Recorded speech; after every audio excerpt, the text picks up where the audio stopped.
Hi friends, today's video we are going to be talking about self-development. Today is the first day of the Navratras and it's been a wonderful time. There have been so many emails as usual where people are so depressed, lost their motivation and so many other things. And there's one question that I keep getting over and over again. Why do good people go through bad times? I believe, and I have a very strong belief in that. Every time you're going through a bad time, you're, you are burning your karmas. It is every time you're grilling yourself through some situation. I think you are getting closer to your destination. It's very important. I follow a lifestyle where I have been fasting throughout the day and I have one meal a day, which is my night meal. Now, when I first started many years back, I was on a off and on, I've tried all kinds of diets that would suit my body type, and I would do it for a long time, and then, eventually I'll get back to eating.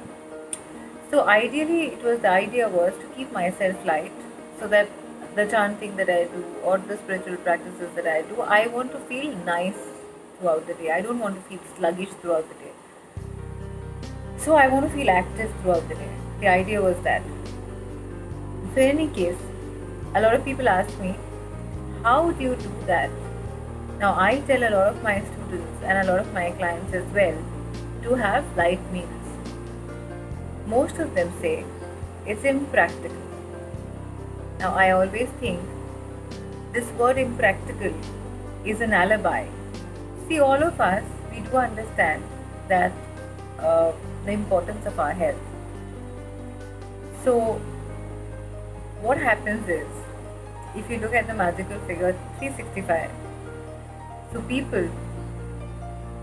a lot of people you will see, probably if you, since I'm in Kolkata, I would say, so if you see the lakes where people go for a walk, you'll see there, like, you will not get parking at all, probably when you go there for a walk, if you're going there on the 1st of January or, the 2nd of January, the first week of January is full. Alright. Then you start, because everybody would have made a New Year's resolution that they want to, do something about their health. And everybody is there. After a few days, till about 10th of January, 15th of January, you will not get parking space at all for a long time. And then if you see, as time goes by, the cars keep reducing.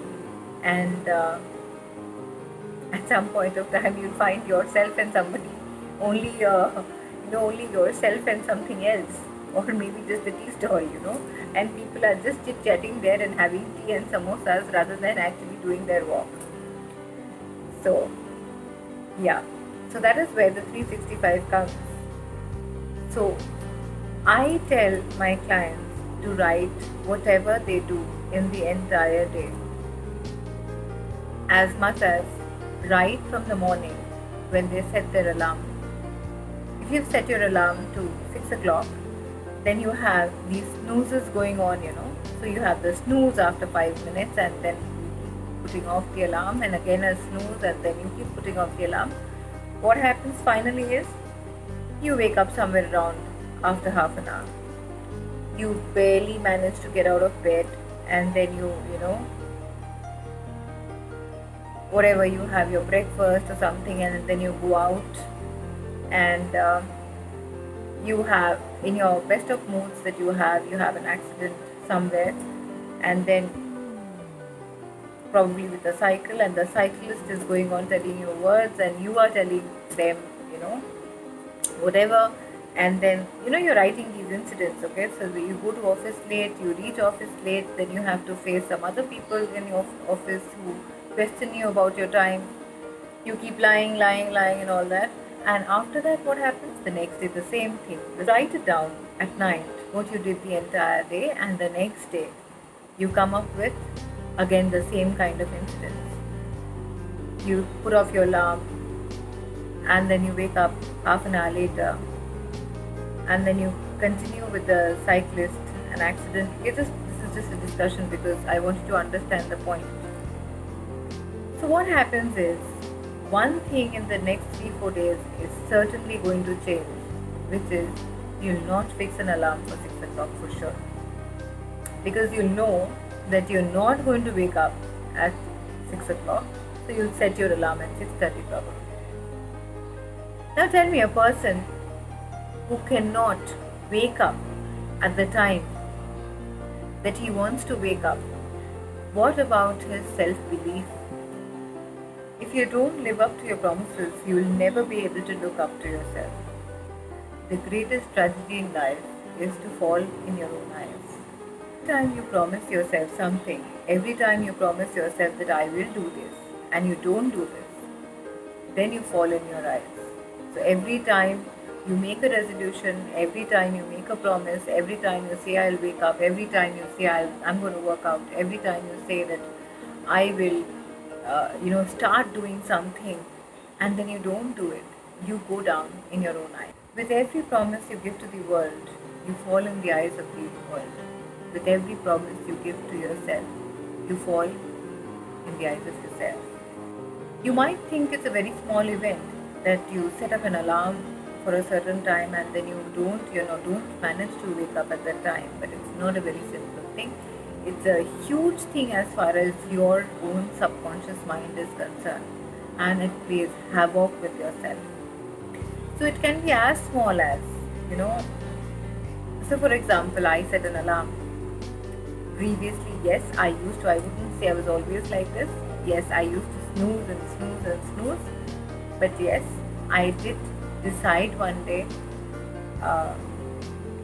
I watched a couple of videos. I read somewhere that the snooze really changes a lot of your behavior, the pattern of your behavior. So I decided that day that I am not going to touch the snooze button. I will just get out of bed the time that I have decided. So right now it is whenever I wake up early morning, I wake up at that time. I beat the clock and the clock cannot beat me. So that is one small thing you can start doing, that you are going to wake up exactly the time you promise yourself that you're going to wake up. How do you think you're going to accomplish any great things in your life if you can't even wake up at the time which is set by yourself? Nothing outside you is doubting your capabilities. It is something inside you which is doubting your capabilities, something that is telling you you are the one who decided who is going to be working out for the next 1 year, and you don't even manage to exercise probably 3 or 4 months or 5 months. Then what happened? You can't even keep a word which you give to yourself. How are you going to achieve those huge things that you're talking about? So I think things like this, when you can't keep time, when you're not on time, a lot of things change, and the emotional things change, the psychological things change, and a lot of other things change. So, for example, if you have set up a time that you have probably you're going for a wedding or you're going for a party somewhere, and your wife is waiting at home or your husband is waiting at home, you're supposed to reach at a certain time, and you don't reach at a certain time. You were supposed to reach the party at 8 o'clock, and then you reach only at 7:45, and then you're late. This entire thing is a psychological wreck for the other person who is waiting for you. You promise yourself that you're never going to do that anymore till such time you repeat the same thing again, and there is another chaos. So what happens is, maintaining time is one of the most important things that a person can start with as far as success is concerned. Because there are small things which might be very difficult in the beginning. Just keep your own word no matter what you say. Even if it is the smallest thing you feel, but it's going to make a great difference inside you, which is going to be your own self-belief. Another thing that I would like to discuss is your sense of behavior. Is uh, so anything, anything you want to do, try to do it at the same time every day for at least 1 year.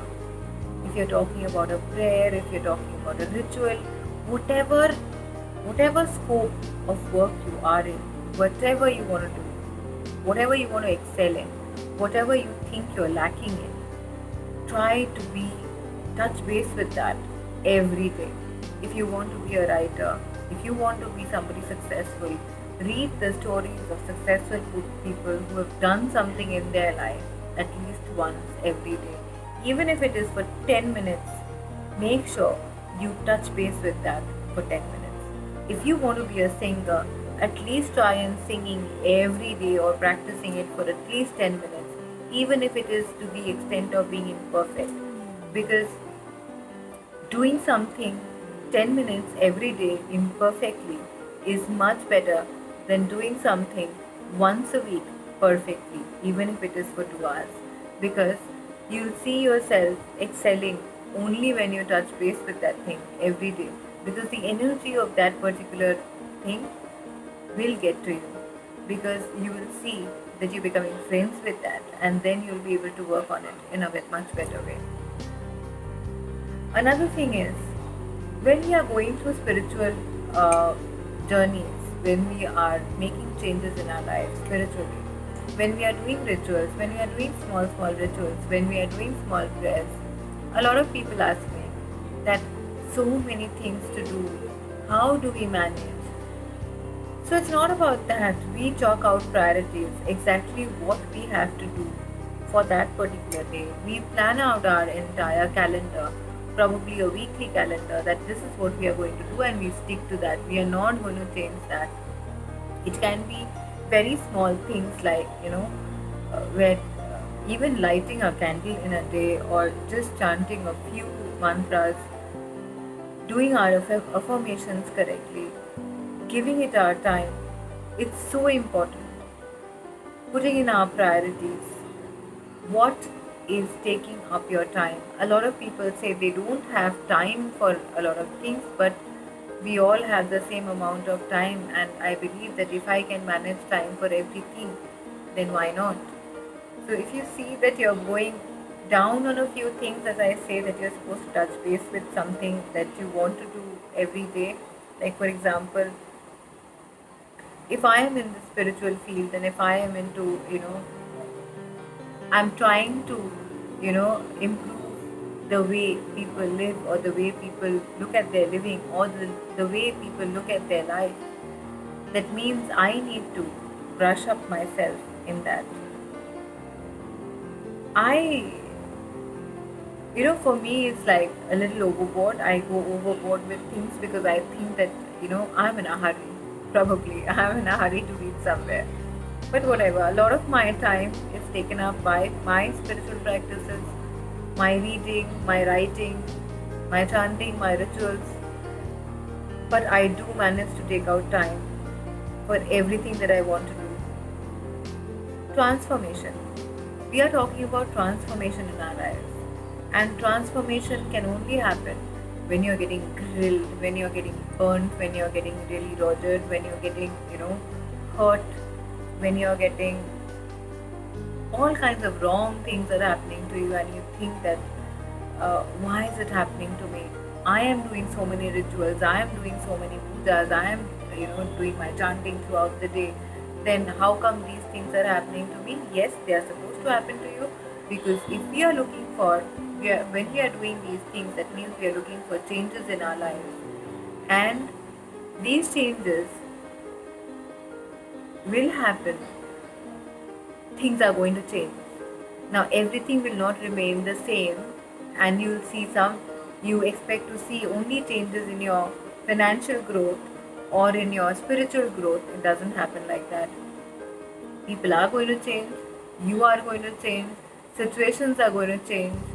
They might not be always to your liking, but they are going to change. And it's very important to stick to that no matter what happens in our life, because that one thing of self belief is going to change your life after that, and it is going to take you somewhere. And I always feel that you need people to support you, where you're not being judged by anyone, where you're not being questioned, where you can do your own things. I think that's very important. You will be able to balance them much better if you're if you're seeking spiritual help. Yes, you will become emotionally very strong. You'll become mentally very strong. You'll become strong in every way to conquer everything that you want to conquer and get everything that you want. You can actually achieve everything that you're looking at, everything that you can think about. Nothing is an impossible. Nothing is impossible. Everything is possible. Till the time you're living, everything is possible. So with the Navratras, let's take up, let's make our resolution that we will stick to whatever our plans are. We will make our plans. We will write our plans down and we will work on it. Let's start with small things. Let's start with a small thing like waking up on time, waking up at whatever time you think you want to wake up without putting the snooze button or without touching the snooze button. That's the first thing we'll start off with. And I hope you have a great Navratras. I will come up again next Saturday to give you some more tips. And probably if I can get time before that, I'll surely do it before that. Till then, have a great time.